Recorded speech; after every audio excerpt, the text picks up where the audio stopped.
तोहर ता आँख से विदाई के लोर बही, तोहर ता आँख से विदाई के लोर बही, हमर त दिल तोहरे याद में, हमर त दिल तोहरे याद में फुट फुट के रोई, हमर त दिल तोहरे याद में फुट फुट के रोई।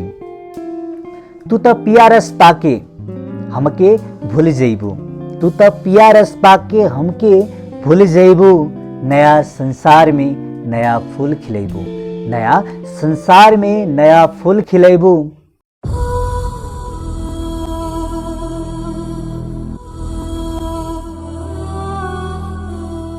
नमस्कार, प्रणाम। कार्यक्रम साहित्य संदेश में रउआ सबके स्वागत बा। हम प्रस्तुता रामनिवास यादव।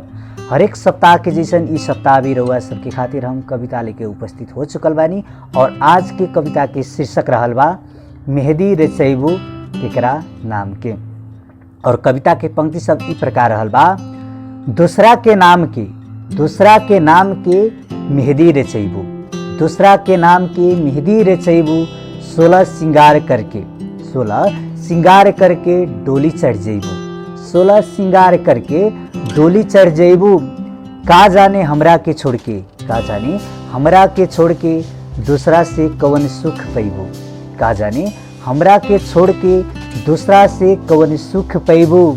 साथ जिए मरे के वादा करके, साथ जिए मरे के वादा करके बीच सफर में साथ छोड़ जइबू, साथ जिए मरे के वादा करके बीच सफर में साथ छोड़ जइबू।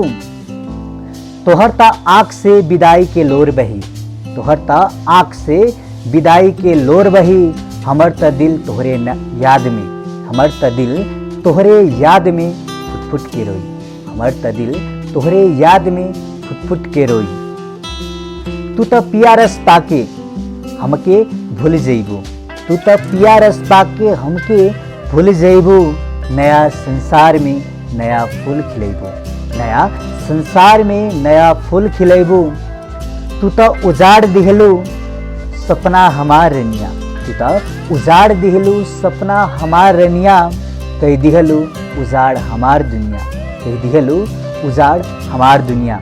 यदि रउआ सबके ये कविता अच्छा लगे तो कृपया लाइक, शेयर और सब्सक्राइब जरूर करी और चैनल की सपोर्ट करें।